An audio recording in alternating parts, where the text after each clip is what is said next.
That brings us to our speaker, and thanks, Greg. This guy bailed you out. So, with further ado, I'll give you Chris from Van Wert, and he's got 41 years. Yeah, I'd have made your night much worse. You didn't have to go far to find me. I volunteered.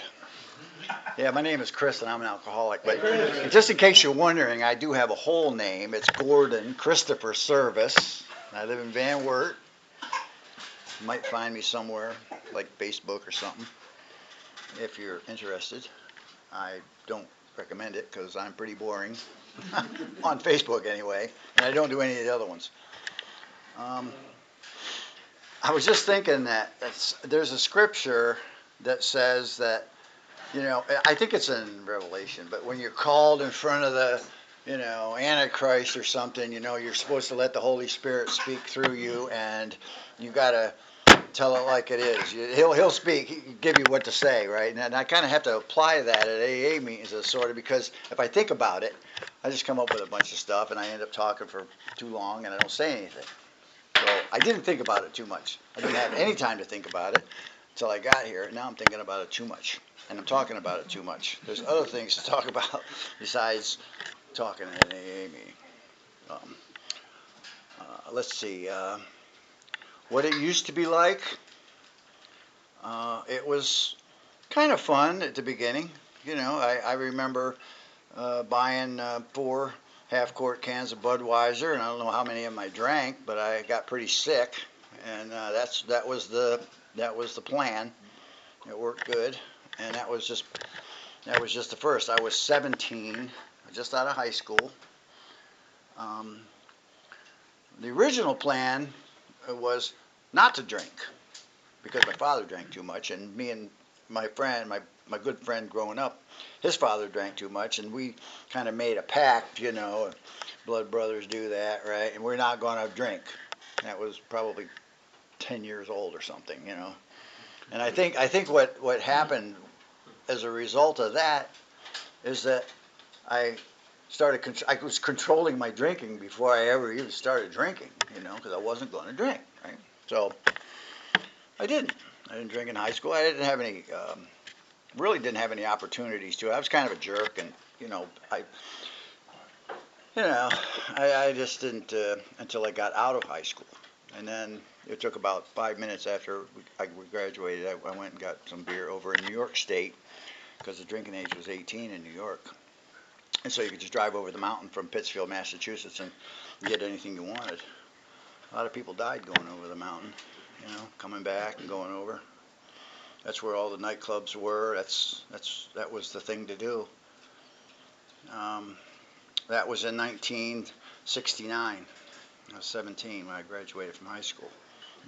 Barely, because I didn't pay any attention to high school.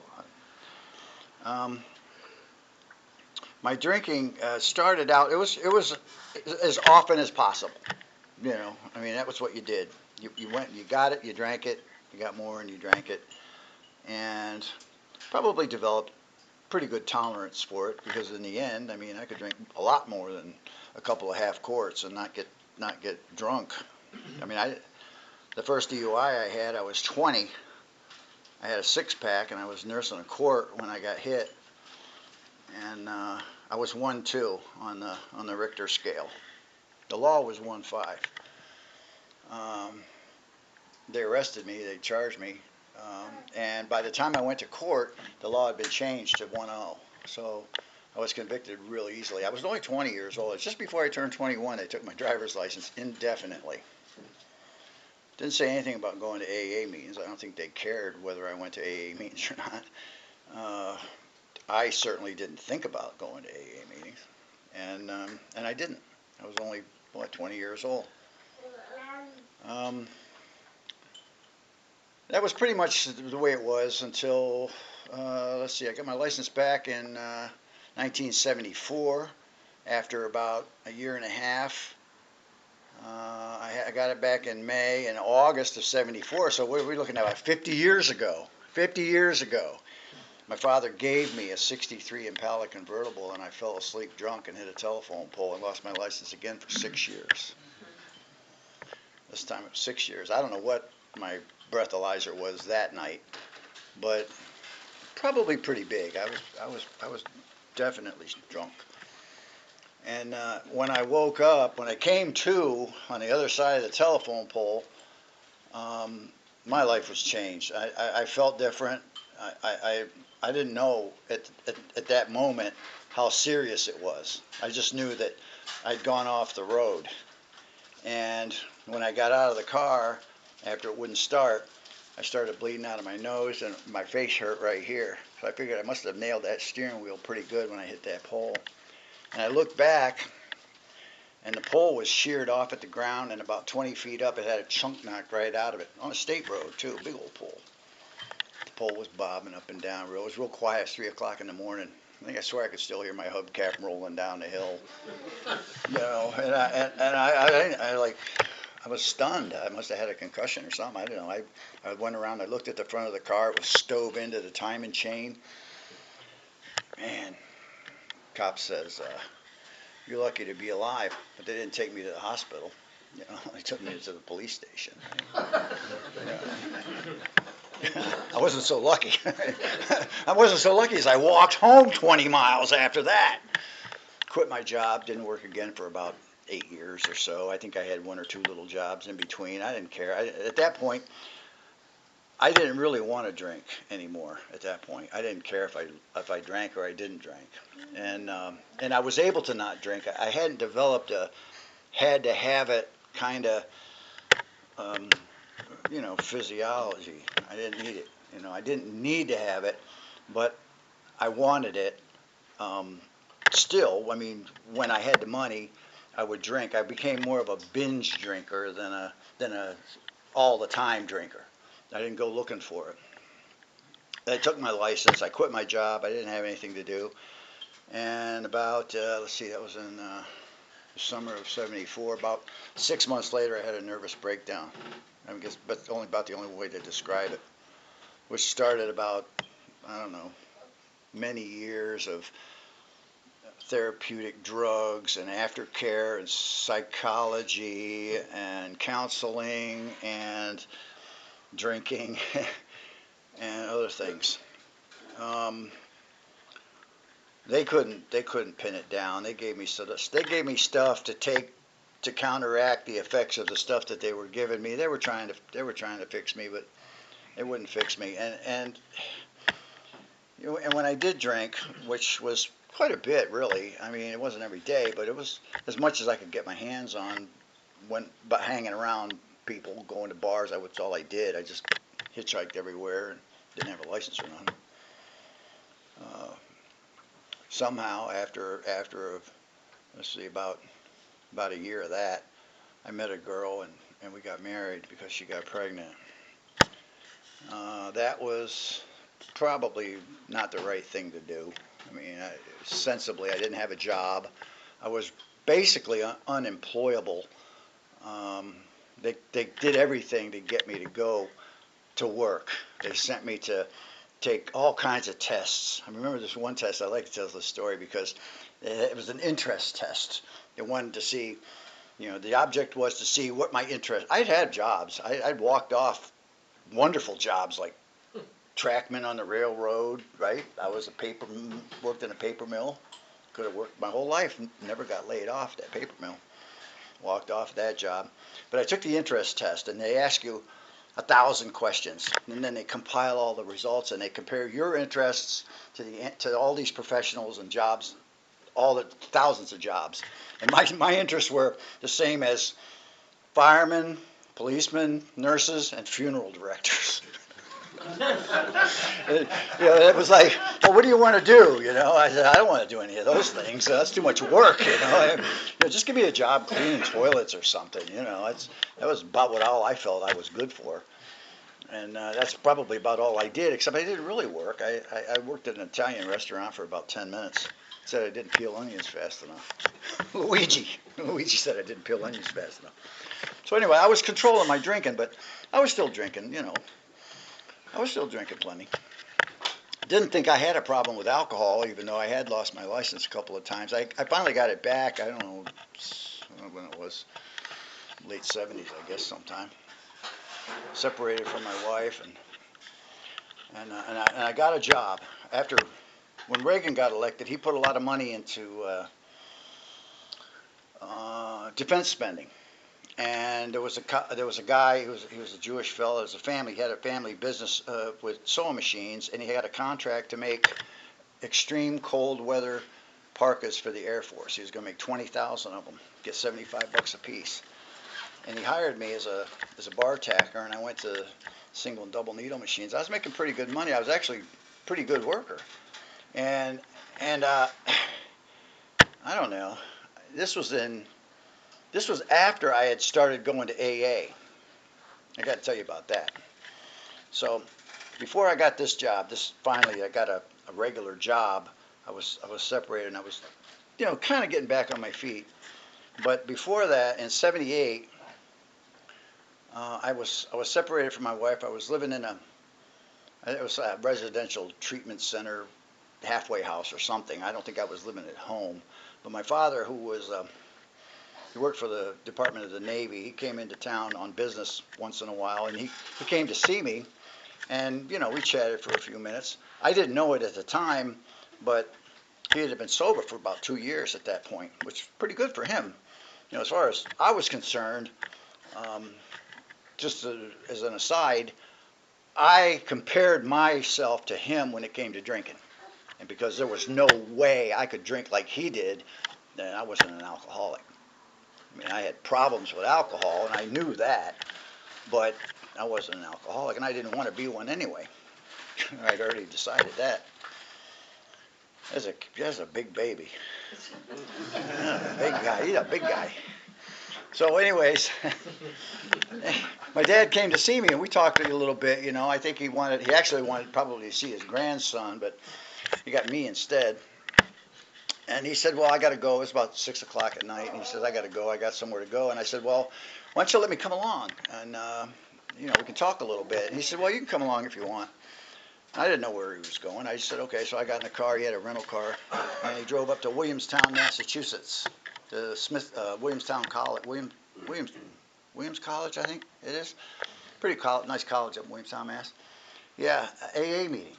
I walked into it my first day. I've never been to an AA meeting. Nobody ever recommended that I go to an AA meeting. I never thought about going to an AA meeting. I've been into 1,000 psychiatric counseling sessions and talked about everything under the sun.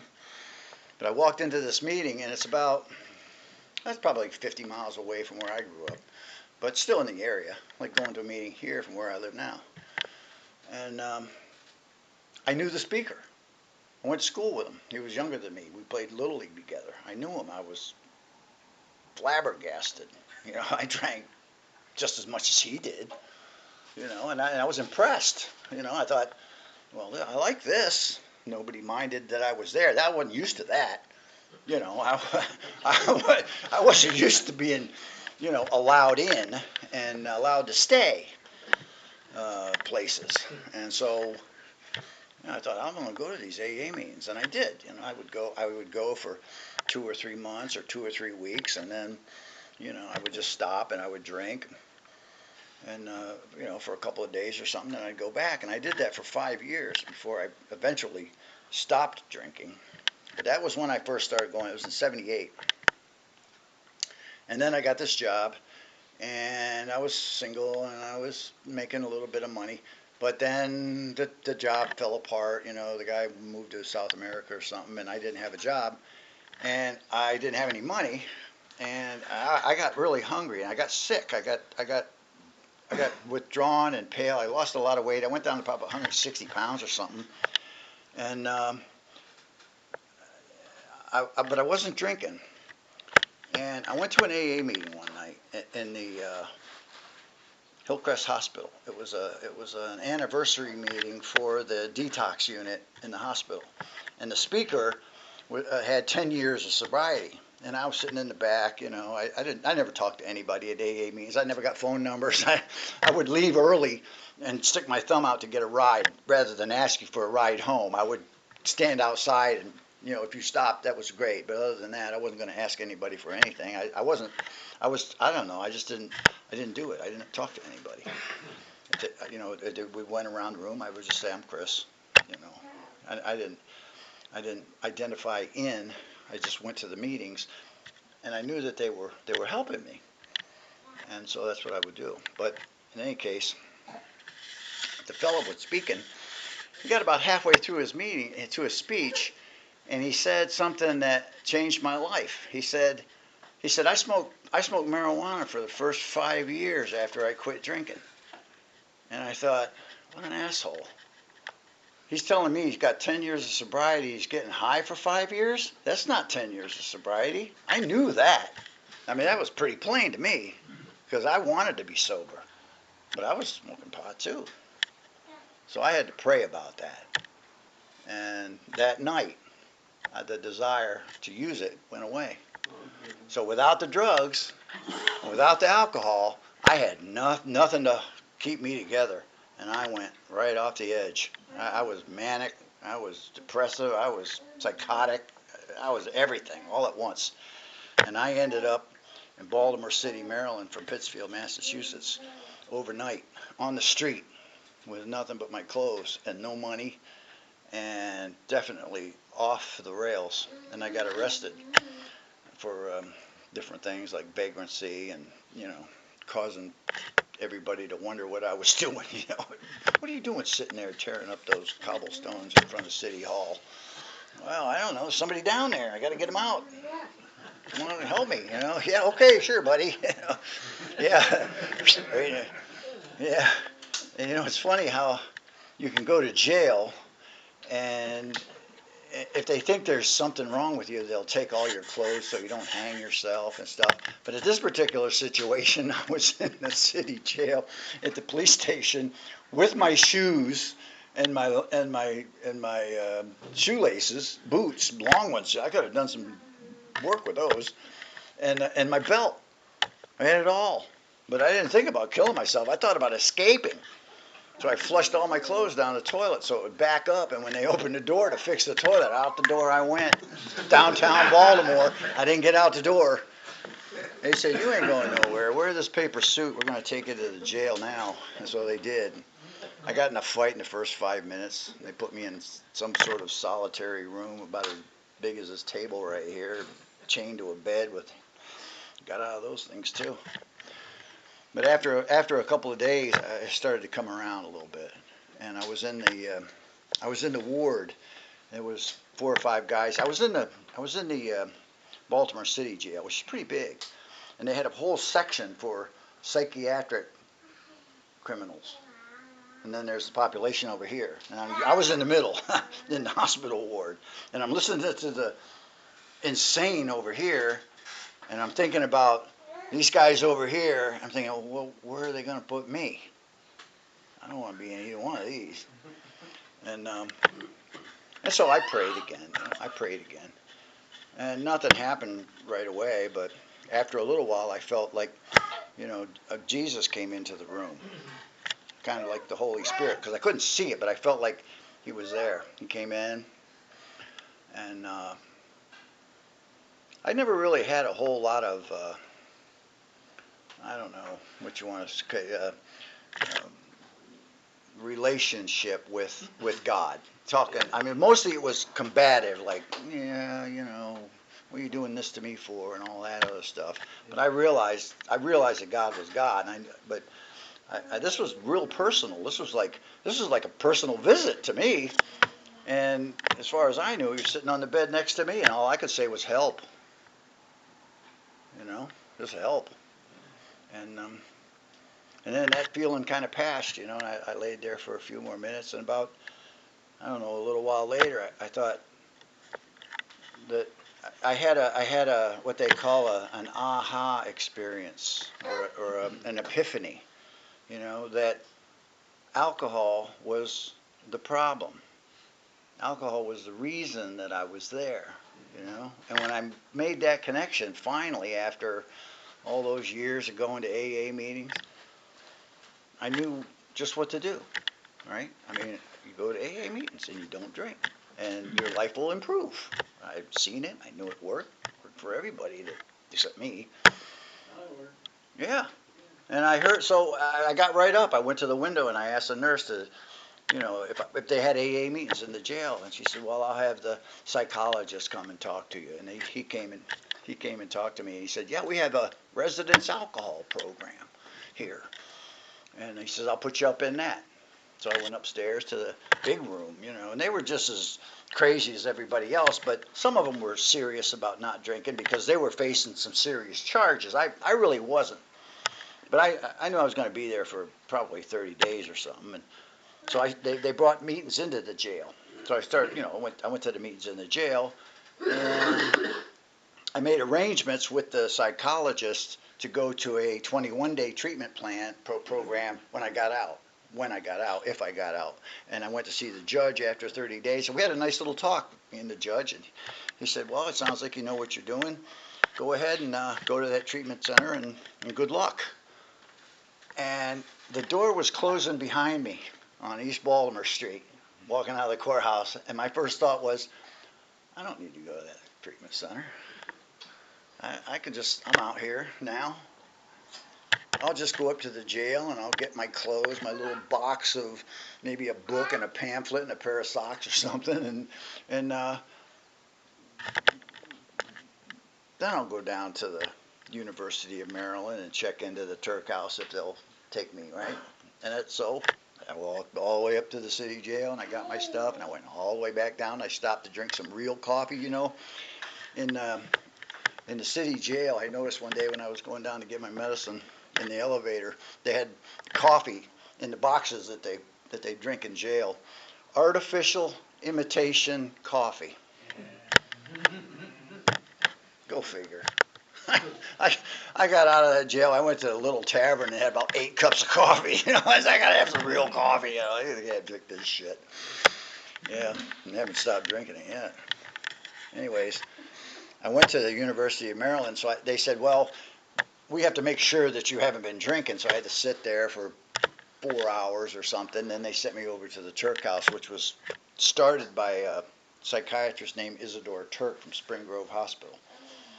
And it was for alcoholics. And so I was there for 21 days. That's all it was a 21-day program. Lots of AA meetings, some counseling. The idea was the counselor would talk to you and they would figure out whether you were going to go back to work, going to go home, go back to your wife, go back to where you came from, or whatever it was.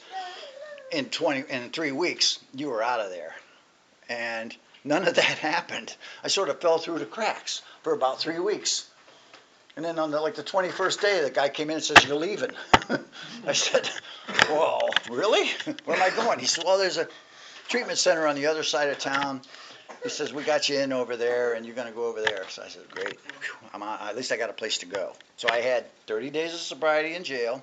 I have 21 days here. I'm still under restrictions, still can't do anything. Funny story, when I was in the Turk House, I realized that when I was out there wandering around, half out of my mind after I had my last drink in downtown Baltimore, I put my wallet in the mailbox for some God knows reason. And somebody said, well, we'll just call the post office. Maybe they have it. I called the post office, and they said, yeah, we got it. We'll bring it over tomorrow. I thought, holy shit, how lucky, because my license was ready to expire, so I had to get it. But I thought, how cool is that? Meanwhile, the Orioles were winning the World Series. Everything was really good. It was just really good. Everything was happening good. I was feeling good, and everything was going my way. And I went into this treatment center on the other. It's called the Baltimore Alcoholism Treatment Program. They had a detox unit that was pretty big, probably had 30 beds. And they had 2 row houses. And they had about 40 wet brain alcoholics living in these 2 buildings. And I was in there with them. And after spending 5 days in the detox unit, because they had to make sure that I hadn't been drinking. So they made sure I wasn't drinking. They sent me back over. So I had another 2 weeks of restriction. Then I could go out. Then I could go out. And I went to an AA meeting. And I walked to all the AA meetings. And Baltimore City has a lot of AA meetings. I was going to 10 meetings a week. But it was nice. I was going to all these meetings. plus the ones that were there. Plus I was doing the counseling thing with everybody. And after about, I don't know, 2 months, 3 months or something like that, they said, well, how would you like to work on the front desk? You could just answer the phone, give out snacks, something simple. I said, well, if you think I can do it, I'll try it, And I said, okay, you can do it. Yeah, sure, no problem. So I sat there, and they gave me $1.50 an hour, right? No taxes, 30 hours a week, a little money. My father would drive. He would get out of work on Friday in Washington. He'd come drive on up the Eastern Shore. He'd stop in Baltimore, give me $20 and a carton of Camels. I was the richest guy around. Man, I used to wake up, my wallet would be gone. I'd find it in a trash can, They didn't take my license or nothing. They just wanted the money. I'd buy them pizza, and they'd still steal my money. Yeah. Yeah. So after a couple of months of that, they asked me to go on staff. They paid me to live there. And my job was to go out on Friday and Saturday nights in the van. It was a Good Sam project, was to pick up the winos and take them to detox. Really? In the city, right? I had a medical technician with me and a breathalyzer, and we'd get in this thing. And my wife, who worked there, she didn't work there then, but she came to work shortly after that, was the nurse in the triage unit. I'd call her up and, on the radio and say, well, I got a guy here, And she said, well, take him to the hospital or bring him in or whatever. And I did that for, I don't know, about 4 years. Until, the kids were born. I had 2 boys. Man, I went to a lot of meetings. I wanted to say, I was sitting there thinking about the steps. I've heard a lot of meetings and a lot of people talk a lot about the steps, but I want to say, I think the 5th step was probably the one that really did me the most good, because I shared everything that I could think of on my 4th step with my sponsor, and she wrote down a suggestion for everything that I said. I still have it somewhere, and I followed all those suggestions, but I felt so much better after sharing all that stuff with the 5th step. It was all gone. This bag of crap I've been carrying around for my whole life, it was gone. I couldn't even think of it anymore. It was great. I think the 5th step was probably a really good one. It was a really good step. And I did that pretty early too. I don't know, probably in the first year, I guess. Because I remember I had my 1st year anniversary. They let me speak. Finally, they let me speak. And I remember I said something at the end about, well, if anybody, the hour was over. I mean, before I even knew it, it was great. Anyways, it was a really good experience. My mom gave us some money, and we used the money to move to my wife that I met in the treatment center in Baltimore City, Maryland, was from Van Wert, Ohio. So we had enough money to move. I came up here in 89. We moved up here, but I came to this meeting probably about when it first started. You started 43. No, it wasn't 43 years ago. But before I moved up here, I came up here a couple of times on vacation, and I came to this meeting. I remember we used to meet out in that old room over there. Those old guys were great. I used to love coming down here to this meeting. Yeah, most of them guys are gone. Gary's about the only one that's still around. Yeah. And Leo. Yeah, I think Leo and Vic. Remember Vic? Yeah, he was pretty cool. Anyways. I'm still here, man. Well, Tom. I missed Steve tonight. Steve came in about that time. Yeah. And about 9. He's got a lot of sobriety. Steve does. And so I don't know. Just the program works if you work it. It works when you work it. But sometimes you just got to keep at it. The idea is that you admit that you're an alcoholic, and I couldn't do that. It took an act of God for me to realize that alcohol was a problem for me. Once I had that revelation, it was pretty obvious. Right from the start, it was a problem for me. Before I even started drinking, it was a problem for me, and it's still a problem for me. That's why I keep coming back. There's no cure. It's just a daily reprieve, right? I mean, that's all you got. A daily contingent on your spiritual well-being. And I like the story about. I think it's alcoholic number 3. I need to read that again. where the fella goes to Europe seeking help from a psychiatrist to help him quit drinking, and he says he's trying to get him to have a spiritual experience because in his opinion, that's the only way you're going to quit drinking. He was trying to create a spiritual experience in him. So I've never read that Spencer book that on the back of the book, with varieties of spiritual experience. Probably pretty good. William James. William James, okay, yeah, Spencer, we don't read him.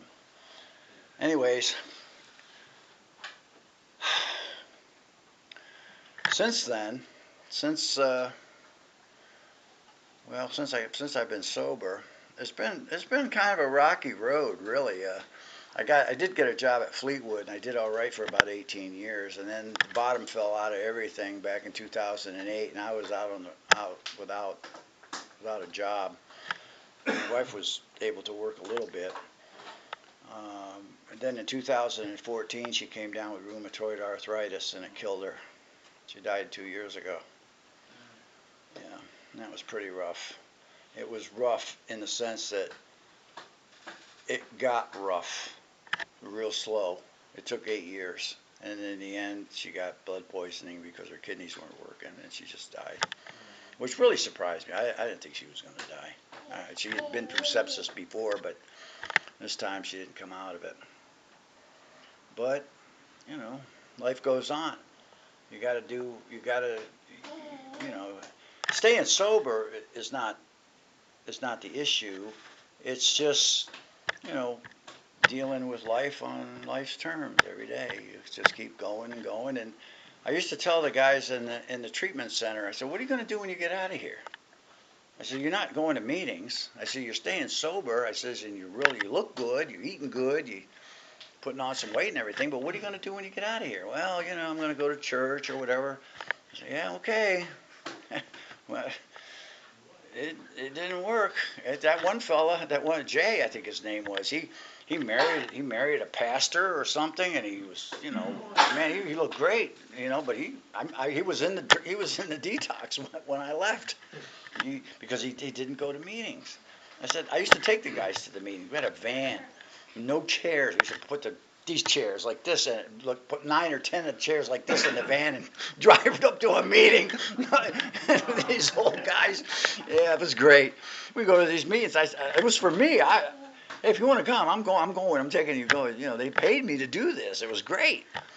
Yeah, they stayed sober because they didn't remember that they were alcoholics anymore. Their brains were gone. There was 1 or 2 guys that probably still had enough sense to know what was going on. Maybe a few younger ones, but the young guys, I would tell them, you got to have a program. You got to have something to do when you get out of here. You can't just get out of here and expect to stay sober. It's just not going to work. I had enough experience in AA to know it wasn't going to work. I've been around a long time.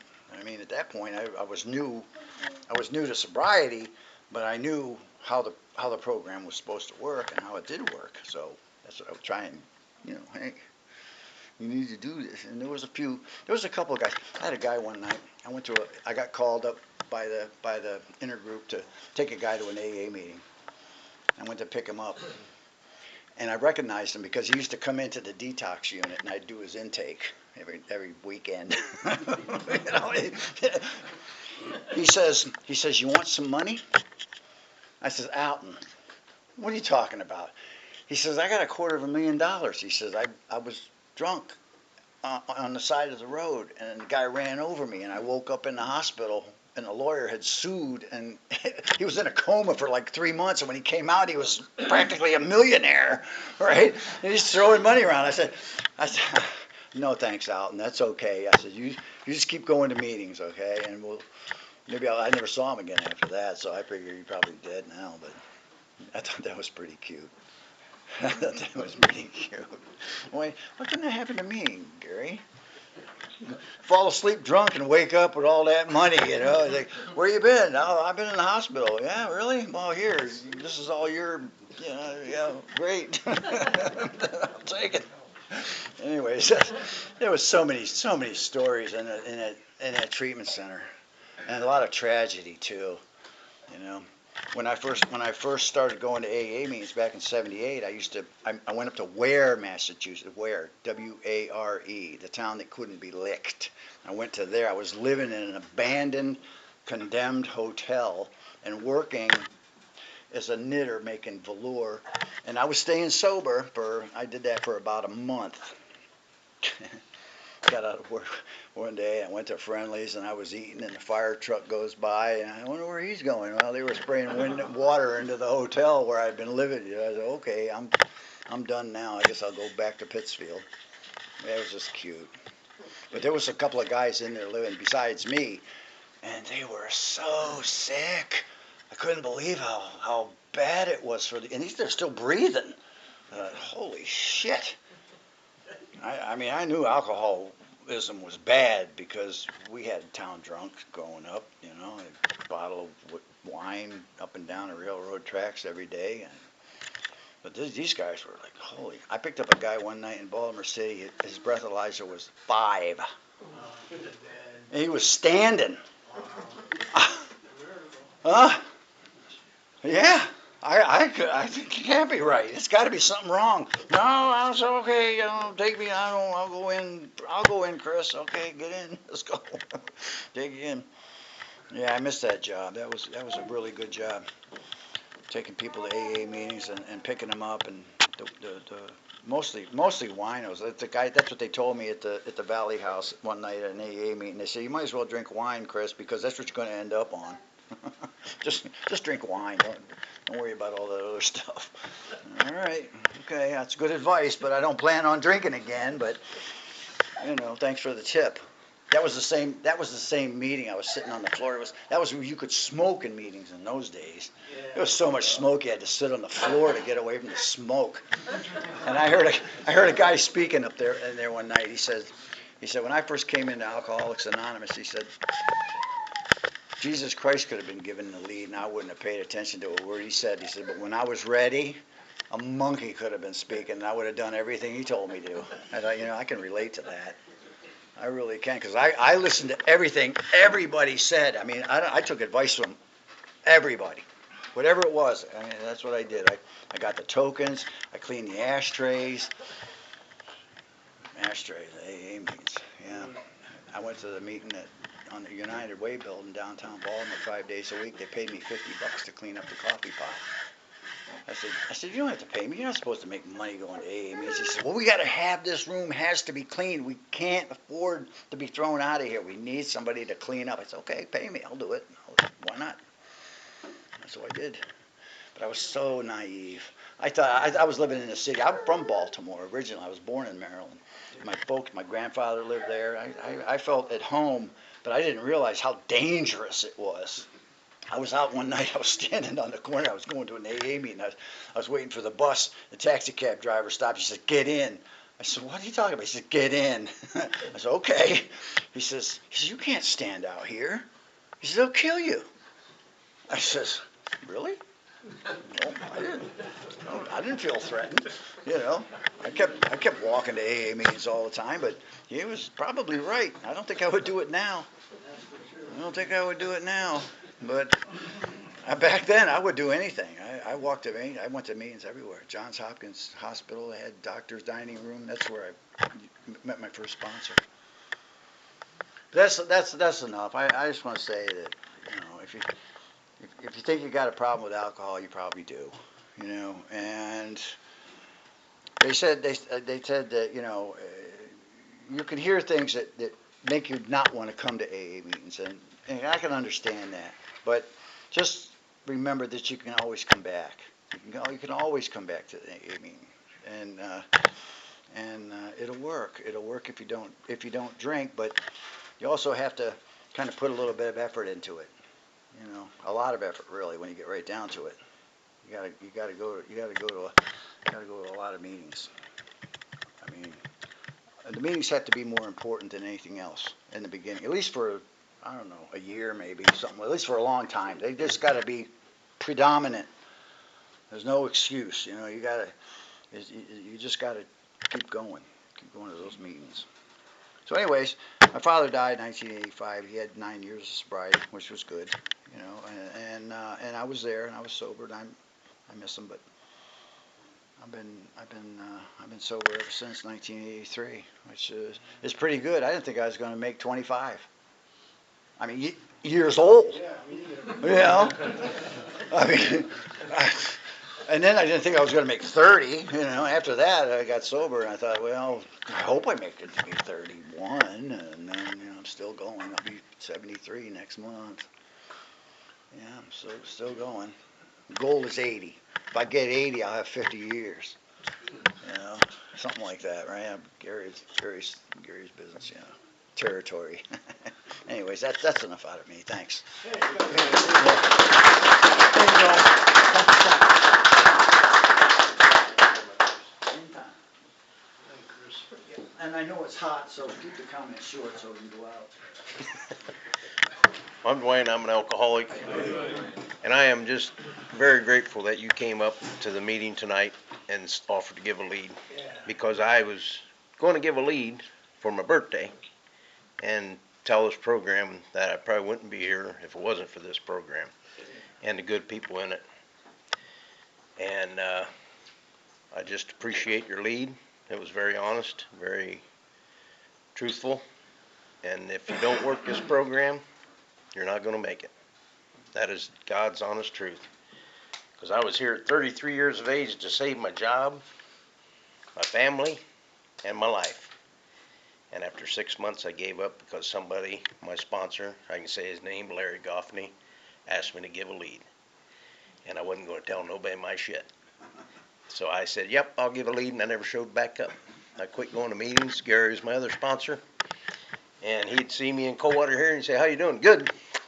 Away I'd go. I didn't want to tell, you know, he knew, but I wasn't ready for this program. 48 years of age, I was ready to be dead again. I didn't give a shit no more. And this time I worked this program and I'm still here today, thank God, 13 years later. So with that, I'll shut up. Anybody got comments? Have at her. Steve, alcoholic. Steve. Chris, thanks for your lead. That was really, really good. Yeah. But I gotta share with you one of my experiences, because it's been probably 30, 35 years ago. I was in Cincinnati with a bunch of my friends, and I got separated from the group, and I got lost and over the Rhine. And if anybody knows Cincinnati, the Rhine was pretty rough back in that day. And the same thing happened to me. A cat pulled up to me and says, get your ass in here, because you're gonna get killed out here. And, so yeah, I just wanted to share that, and thanks again. That's great. Oh, my God. John. Chris, you shared about the fifth step, and Oh, yeah. it's a necessity, and that is, I mean, that's when everything starts to happen in my life. And the fourth step is when you find your character defects, you admit it to yourself, and the fifth step, something happens when you admit it to somebody else, all that, it seems like all that guilt, shame, remorse goes, but it doesn't leave until the eighth and ninth step. Oh, But, there you go. Thanks. I really appreciate you giving a lead, man. I'm glad I came. Thanks. Thanks, Tom. I'm Gary, an alcoholic. Gary. Congratulations, Chris, for 41 years. I'll never forget, I heard you give one lead one time, and I still remember it. You said, I came to A and I got myself a little car, a little job, a little apartment. I'll never forget that as long as I live. Yeah, we have valleys and peaks in sobriety. Yeah. It seems like we can kind of handle life. We eliminate that alcohol. Thanks for being my friend, Chris. Anytime, Gary. Thanks, Gary. Katie, I'm an alcoholic. Hey, Katie. I'm so glad we were able to make it tonight. I'm so glad you're Happy here. I've been birthday. worried about you. I've seen you for months and months and months. I know, Friday nights seem to be kind of tough for schedule usually. Bunch of football games far away and the older kids are busy, so Nice. yeah, I'm glad we were here for you. Yeah, because I remember a couple years ago when your wife passed away, just feeling a real like kindred spirit with you. We had some good talks at the bowling alley, and it's just one of those relationships where if it weren't for this program, how else would somebody like me and somebody like you be friends, and to see that we're both making it one day at a time is really special. So good to be here with you. Thanks. Thanks, Katie. Thanks, Katie. Thanks for coming too. I'm Greg, alcoholic. Yeah, Greg. That was very interesting lead. I'm sorry you had so many ups and downs to get here. And as far as tonight, you coming in and offering to give a lead, you just don't know how grateful I am. And I didn't have to listen to Dwayne. So, thank you very much, Chris. That's all right. He's an asshole and I know it, so it's okay. No, you're terrible. Greg. Yeah, he did. I'm Dwayne, I'm an alcoholic. I can help you out a little bit on why he said that. I had a really bad day one time on a Friday, and I was given a lead, and it was terrible. And it was terrible. And he walked up to me afterwards, he said, man, I want to go out and get drunk after hearing that shit. and today I had a pretty damn bad day at the end of my day. And Betty said, what are you going to say tonight? And I said, I don't freaking know. I said, I'm just going to do what comes out of my mouth. And it's a good thing you gave a lead, because it would have been a rotten one, I'm sure. And Greg will let me know about it again. So that's all I got. Anybody else got anything else? I'm sorry I interrupted again. Don's an alcoholic. Hey, Donnie. Chris, I've heard you so many times throughout the years. Oh, yeah, it's been a Many times, and I met you first with Gary probably 30 years ago, when him and I went out to Van Wert and talked to you. It's been a long time, and I've seen you speak out there many times. And one thing you said, though, about the guy with the blew the 5. Yeah. I was in the Wayne County Jail, and I took the breathalyzer on my last drunk. And I was 2 times past the level of alcohol poisoning. Oh, yeah. It's And I was still walking, talking, and moving around. I had been driving a car in a high-speed pursuit from police. But I literally was driving a car and everything else at that point. But here's the thing is, and this is what I love to hear, he was talking about going over the mountains too. Oh, yeah. Yeah, I did that a few times. Yeah. Ended up in a tree once. But I'm glad you're here and you tell this story the way I relate to so much about jail and being homeless and going through all of those things, and then here we are. Here we are. Among so many different people. This is the one thing I love about AA, is you can have a business leader here and a wino here, and we're on equal standing grounds in these rooms. And that's the most wonderful thing, because these are people we would have never hung out with when we were drinking. It's just a completely different level, and I love coming into these rooms because we're all equal once we step through that door. And that's amazing to me, and I appreciate you coming and giving a lead, Chris. Thank you. Bye. Anybody else? Well, again, Chris, I want to thank you for your lead. It was damn good. And with that, let's close with the Our Father.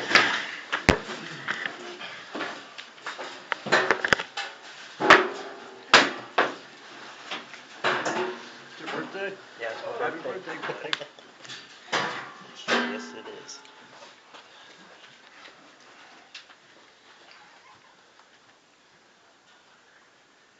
Chris? Hallowed be thy name. Thy kingdom come, thy will be done, on earth as it is in heaven. Give us this day our daily bread, and forgive us our trespasses, as we forgive those who trespass against us. And lead us not into temptation, but deliver us from evil. For thine is the kingdom, the power, and the glory forever. Amen. Keep coming back, it works, it's working. Thanks. Yep. Thank you. Recording your read? Yeah, I get 10%. Sure, okay. You get it. I'll give you 20%.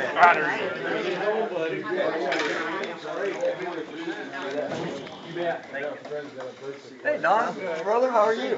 Good. Good to see you, man. Where am I going?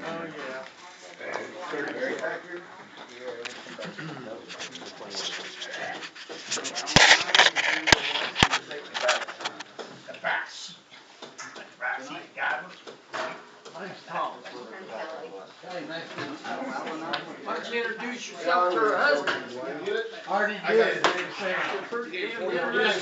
He's not interested in me. Sam, how you doing? No. Good. Good to meet you. I'm Dwayne. This is Tom. Yeah, I'll get them. And you said your name was? Kelly, you remember me, I was here years back. How you doing, Paul? I'm doing good, buddy. Okay. Glad it's the weekend. Used to go to the one that called it the old men's center. Yeah, You Brendan? New Bremen. What is the L? No, they're in, yeah, I think they still have that one, Forties, Noon meeting. but they don't have it, it used to be like a Wednesday night. XL, 50's out. Oh, Monday night. I get confused with Yeah, that. 'cause I don't know. 39, I'm good till 39, tomorrow gets 40 going on, I'm not working. Well, I don't care, I'm gonna take one anyway. It was scheduled Now they for have Monday, XL Wednesday, would Friday, be noon. 10 before 50. Oh, yeah. If it's still left. Yeah, right. Had a few hours overtime this week. Today and yesterday we got overtime. I'm still kicked there. You have a good week, Sam? Good. I know kind of. Yeah, they're doing last week. Last week sucked. This time last week, I was at St. Regis. 40 hours and they still get paid for 50. I asked my brother one day, how far he walks, 10 miles a day. Get exercise. Every day. Don, where do you live at? In between St. Mary's and Salina on the way. 703 or off? Some nice houses down there. I know, sir.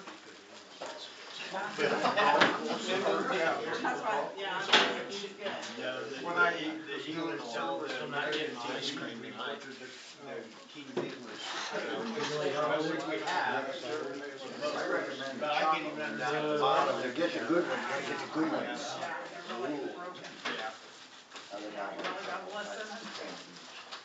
Oh, okay. That's amazing when people. You guys should eat something with substance. I had dinner before I come. Bologna sandwiches. I know that. I had the roast beef steak. To get me out of trouble. Or to get me in trouble. How much you pay for those? I don't know, Desi got it. She got one of them, Good.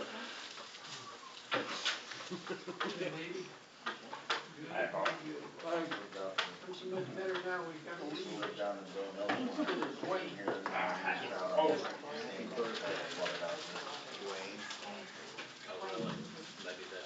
Hot today, wasn't it? Yeah.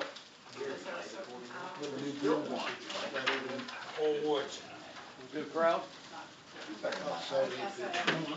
Big Richard out there?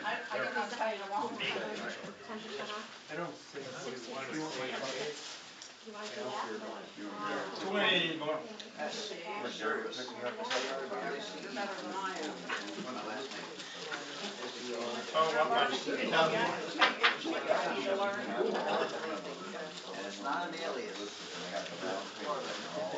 My grandfather came from Canada. So that's what he, Station, I guess, was really good. okay. Supposed to pass this around, get everybody's phone number or something on there? Yeah, we can, if you want them.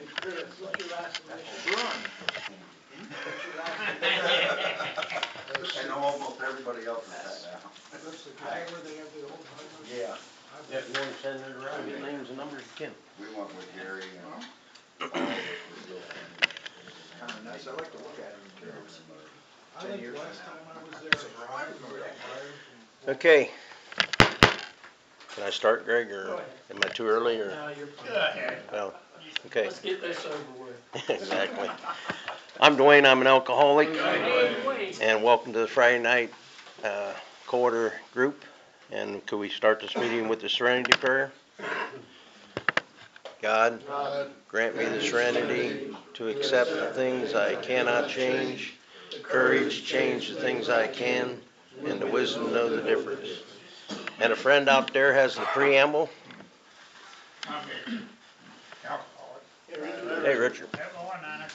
How's several people who share their spirits that they may solve their common problem and help others to only requirement for membership is a desired soft drink.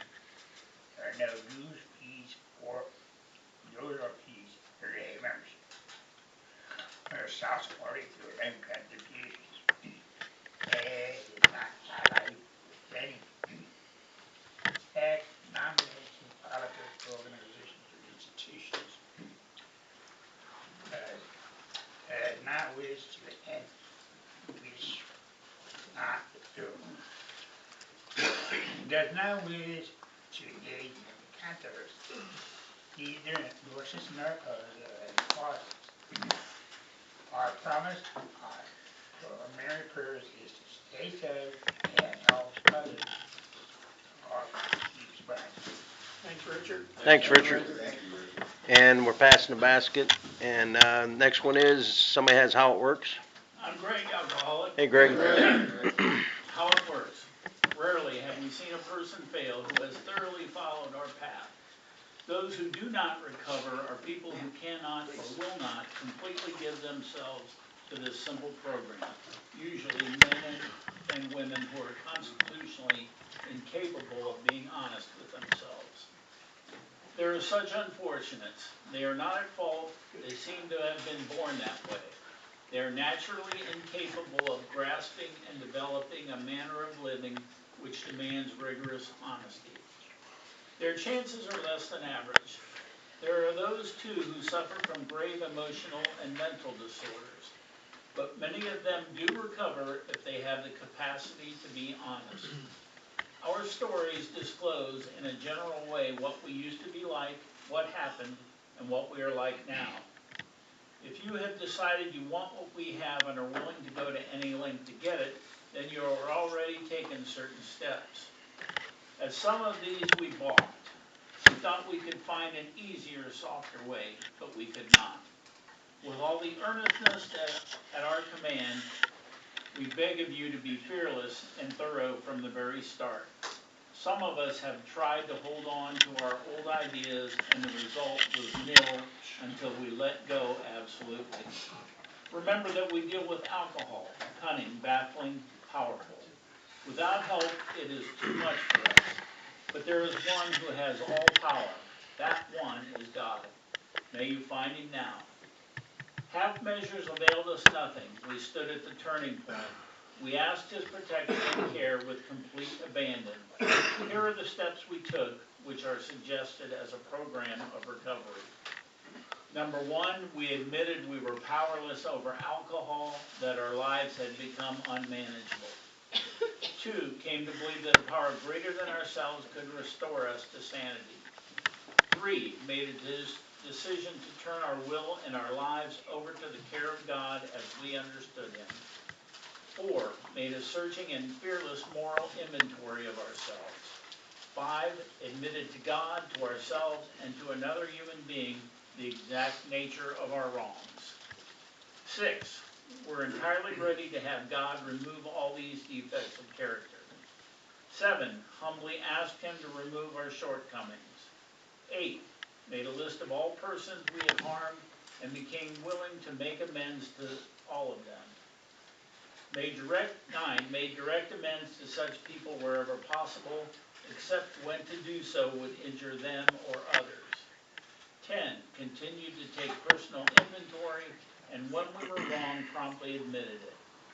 11, sought through prayer and meditation to improve our conscious contact with God as we understood him, praying only for knowledge of his will for us and the power to carry that out. 12, having had a spiritual awakening as the result of these steps, we tried to carry this message to alcoholics and to practice these principles in all our affairs. Many of us explained what an order. I can go through with it. Do not be discouraged. No one among us has been able to maintain anything like perfect adherence to these principles. We are not saints. The point is that we are willing to grow along spiritual lines. The principles we have set down are guides to progress. We claim spiritual progress rather than spiritual perfection. Our description of the alcoholic, the chapter to the agnostic, and our personal adventures before and after make clear 3 pertinent ideas. That we were alcoholic and could not manage our own lives, that probably no human power could have relieved our alcoholism, and that God could and would if He were with us. Thanks, Greg. Thanks, Greg. And somebody has the AA promises? My name's Greg, I'm an alcoholic. Hey, Greg. Promises. The spiritual life is not a theory. We have to live it. Unless one's family expresses a desire to live upon spiritual principles, we think we ought not to urge it. We should not talk incessantly to them about spiritual matters. They will change in time. Our behavior will convince them more than our words. We must remember that 10 or 20 years of drunkenness would make a skeptic out of anyone. There may be some wrongs we can never fully right. We don't worry about them if we can honestly say to ourselves that we would right them if we could. Some people cannot be seen. We send them an honest letter. And there may be a valid reason for postponement in some cases. But we do not delay if it can be avoided. We should be sensible, tactful, considerate, and humble without being servile or scraping. As God's people, we stand on our feet. We don't crawl before anyone. If we are painstaking about this phase of our development, we will be amazed before we are halfway through. We are going to know a new freedom and a new happiness. We will not regret the past, nor wish to shut the door on it. We will comprehend the word serenity, and we will know peace. No matter how far down the scale we have gone, we will see how our experience can benefit others. That feeling of uselessness and self-pity will disappear. We will lose interest in selfish things, gain interest in our fellows. Self-seeking will slip away. Our whole attitude and outlook upon life will change. Fear of people and of economic insecurity will leave us. We will intuitively know how to handle situations which used to baffle us. We will suddenly realize that God is doing for us what we could not do for ourselves. Are these extravagant promises? We think no. We think not. They are being fulfilled among us, sometimes quickly, sometimes slowly. They will always materialize if we work for them. Thanks, Greg. And somebody has 12 traditions? Gary, an alcoholic. Gary. 12 traditions of Alcoholics Anonymous. 1, our common welfare should come first. Personal recovery depends on their unity. 2, for a group purpose, there is but one ultimate authority. A loving God, as He may express Himself in our group conscience. Our leader are trusted servants that do not govern. 3, the only requirement for AA membership is a desire to stop drinking. 4, each group should be autonomous except in matters affecting other groups or AA as a whole. 5, each group has but one primary purpose, to carry this message to the alcoholic who still suffers. 6, an AA group ought never endorse, finance, or lend AA name to any related facility or outside enterprise, less problems of money, property, and prestige. Divert us from our primary purpose. 7, every AA group ought to be fully self-supporting, decline outside contributions. 8, Alcoholics Anonymous should remain forever non-professional, but our service center may employ special workers. 9, AA as such ought never be organized, but we may create service boards or committees directly responsible to those they serve. 10, Alcoholics Anonymous has no opinion on outside issues, hence the AA name ought never be drawn into public controversy. 11, our public relations policy is based on attraction rather than promotion. We need always maintain personal anonymity at the level of press, radio, and films. And 12, anonymity is the spiritual foundation of our traditions. Every man in this place principles before personalities. Thanks, Gary. And somebody has a daily reflection? Sam, alcoholic. Sam? September 20th, Higher Power is Guide. See to it that your relationship with Him is right, and great events will come to pass for you and countless others. This is a great fact for us. Alcoholics Anonymous, page 164. Having a right relationship with God seemed to be an impossible order, but my chaotic past had left me filled with guilt and remorse, and I wondered how this God business could work. AA told me I must turn my will and my life over to the care of God as I understand Him. With nowhere else to turn, I went down on my knees and cried, God, I can't do this, please help me. It was when I admitted my powerlessness that a glimmer of hope began to touch my soul. Inner willingness emerged to let God control my life. With Him as my guide, great events began to happen, and I found the beginning of sobriety. Thanks, Sam. And a friend has 24-hour reading. I'm Paul, I'm an alcoholic. Hey, Paul. September 20th, AA thought for today. Step 4 is, made a searching and peerless moral inventory of ourselves. Step 5 is, admitted to God, to ourselves, and to another human being the exact nature of our wrong. Step 6 is, we're entirely ready to have God remove all of these defects of character. Step 7 is, humbly ask Him to remove our shortcomings. Step 10 is, continue to take personal inventory, and when we were wrong, promptly admitted it. In taking a personal inventory, we have to be absolutely honest with ourselves and with other people. I like taking an honest inventory of myself. Meditation of the day. God is good. You can often tell whether or not a thing is of God. If it is of God, it must be good. Honesty, purity, unselfishness, and love are all good. Unselfish helpfulness is good. And these things are all lead to the abundant life. Leave in God's hands the present and the future, knowing only that He is good. The hand that bells the future is the hand of God. He can bring order out of chaos, good out of evil, and peace out of turmoil. You can believe that everything really good comes from God, and that He shares His goodness with us. Prayer for today. I pray that I may reach out for good. I pray that I may try to choose the best in life. Thank you. Thanks, Paul. And a friend's got the announcements for me. Hi, everybody. I'm Brad. I'm an alcoholic. Hey, Brad. These are the announcements that are going on, or things that are going on around the area. Let's see here. September 23rd, we have the Wilson and Smith reunion picnic sponsored by District 21. 2 p.m. it starts. Dinner's at 4:30. Lead begins at 6. It's at the Grange Hall in Troy. Please bring a side dish.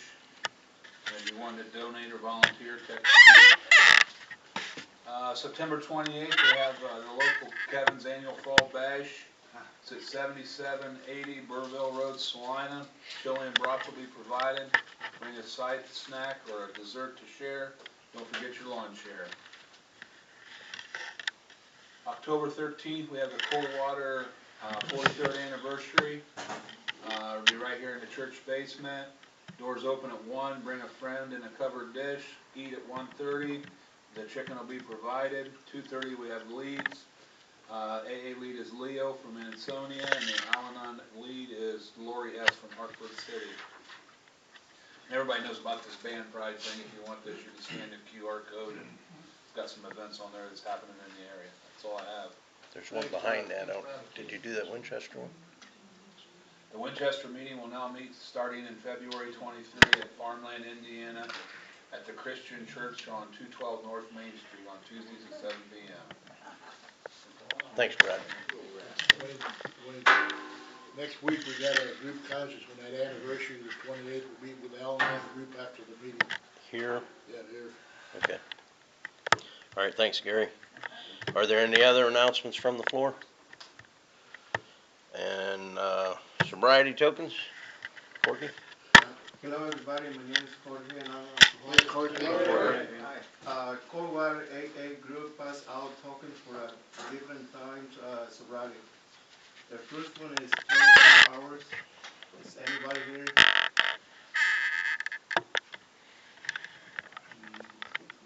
1 to 2 months. 6 to 9. 1 year.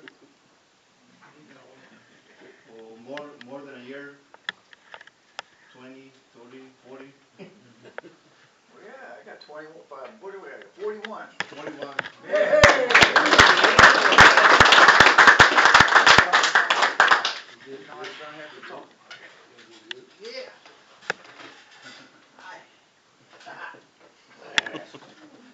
Thanks, buddy. You got one, huh? Man, one of these days we're gonna have one. How you doing? Yeah, thank you. Keep coming back. Thanks. Anybody else? I'm back. Thanks, that's it. No? We all have to. Thank you. Thank you. Thanks, Courtney. We all have a day. Thank you.